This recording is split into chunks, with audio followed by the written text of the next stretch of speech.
Bonjour. Bonjour, Cheikh Sali Bondo, et bonjour à tous. Pas international aussi, parce qu'on ira au Sénégal. Bien sûr. Mais bien avant, le procès de Foni Kemengue Oui. et Ibrahima Diallo. Évidemment, Bilo ne fait pas partie Bilo, pas du tout, parce que le procès concerne ces trois leaders qui ont été arrêtés. Avec Sekou Yabari, le secrétaire exécutif de l'UFR. Évidemment. En convalescence à l'étranger. Alors, c'est un grand jour. C'est un grand jour, en tout cas. Vous appelez ça un grand jour? Oui. Parce qu'après 9 mois de détention jugée arbitraire, aujourd'hui, la justice guinéenne décide, en tout cas, de mettre devant les faits les prévenus, notamment Foni Kemengue, Ibrahima Diallo et, vous l'avez rappelé, Sekou Yabari, qui est en convalescence à l'étranger. C'est une ordonnance donc, du juge Ibrahima Sori de Tunkara, qui, en tout cas, préside les procès de massacre du 28 septembre, qui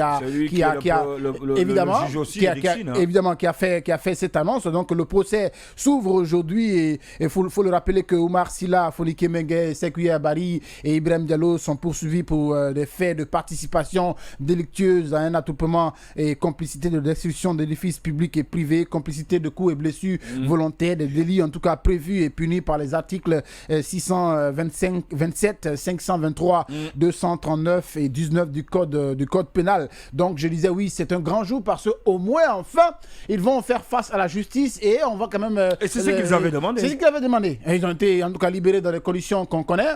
Leurs avocats en tout cas s'estiment heureux, en tout cas après 9 mois de détention, que leurs clients puissent faire face à la justice. S'ils devaient être condamnés, qu'ils soient condamnés, que l'opinion publique et internationale soit en tout cas au courant. Mais si en tout cas... Maintenant, au cas où ils sont jugés et condamnés, là, il n'y aura pas de manifestation. En tout cas, pas manifestation, mais la justice tranchera, en tout cas, va calculer le nombre de temps qu'ils ont fait en prison par rapport au nombre de temps qui restera. En tout cas, c'est pas compliqué en cela, mais il faut qu'ils soient édifiés, que l'opinion sache effectivement ce pourquoi ils sont reprochés. Voici les condamnations, en tout cas les charges, les peines qui pèsent sur eux, les peines d'emprisonnement, etc. Donc, du côté des forces vives de Guinée, elles aussi, en tout cas, s'estiment heureuses et en tout cas prennent acte de la programmation de ce procès-là qui s'ouvre aujourd'hui, en tout cas à la cour d'appel de Conakry à Kaloum là-bas, et en tout cas estiment aussi que ce n'est pas seulement parce qu'ils sont reprochés pour des faits que je viens de citer, mais tout simplement c'est une opportunité qui s'offre bien sûr à ces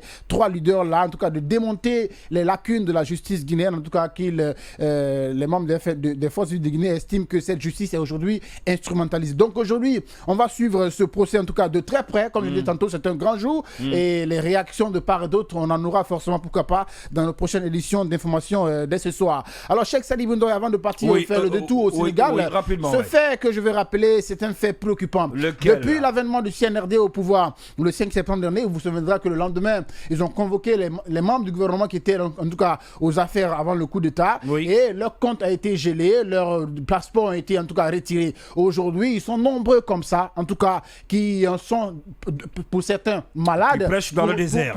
Qui prêchent dans le désert. Pour d'autres, vraiment, c'est un véritable calvaire qu'ils traversent avec leur famille. Leurs comptes sont gelés, leurs documents administratifs, en tout cas, sont confisqués. Ils ne parviennent pas, même difficilement, à subvenir aux besoins de leur famille. Donc, je pense que c'est le lieu, après combien d'années, en tout cas, combien de mois, comme ça, en tout cas, on n'a rien notifié à ces derniers. Ils sont tous là, de les libérer ou tout le moins de libérer leur compte pour qu'ils puissent faire face, en tout cas, aux besoins de leur famille. Je pense que c'est un fait interpellateur et les autorités devraient prendre cela à bras le corps. On part au Sénégal parce que Macky Sall n'a pas pris officiellement. Apparemment, il est serein, Macky Sall. La parole. Oui, non, il est serein. Il peut être serein. Personnellement, j'ai suivi le compte-rendu du conseil ministériel de bout en bout. Et justement, c'est ce compte-rendu qui, en tout cas, stipule, selon le communiqué lu par le ministre du Commerce, qui est officiellement le porte-parole du gouvernement, Abdou Karim Fofana, qui stipule que le président de la transition, le président sénégalais plutôt, on est habitué à la transition évidemment, le président sénégalais Macky Sall condamne les agressions extrêmement graves contre l'État, la République et ses institutions. Macky Sall devrait prendre officiellement la parole pour s'adresser au peuple sénégalais, à toute la nation, après donc le dialogue national qui a été lancé le 31 mai dernier, en tout cas après les conclusions de ce dialogue, parce qu'il faut rappeler que ce dialogue, Ousmane Sonko qui est condamné ne prend pas part. mais il y a plutôt Khalifa Sall et le PDS de Karim Wade qui prennent part à ces consultations-là. Donc, Macky Sall, par rapport à sa violence et par rapport au flou qu'il maintient sur la question d'une éventualité de troisième mandat, va se prononcer pour clarifier sur ces questions-là, juste après, en tout cas, les conclusions de ce dialogue national. Merci, donc, c'est pour dire encore une fois qu'on suit de très près l'évolution de la situation au Sénégal, parce que c'est un peu similaire à notre situation qu'on a vécue avant la fin du régime d'Alpha Condé. Une dizaine de bus qui servaient de transport du personnel de l'université Cheikh Anta Diop ont été complètement calcinés, réduits en cendres. Une dizaine de bus, je dis bien, et tout le bureau des archives, on parle de plus de 200 000 documents, tout parti. Je vois pourquoi l'université a été fermée. Tout parti en fumée. Mais le ministre, quand même, professeur Baldé, a promis que dans les jours à venir, les universités vont commencer le travail et les cours. Merci à vous, Tom Traoré.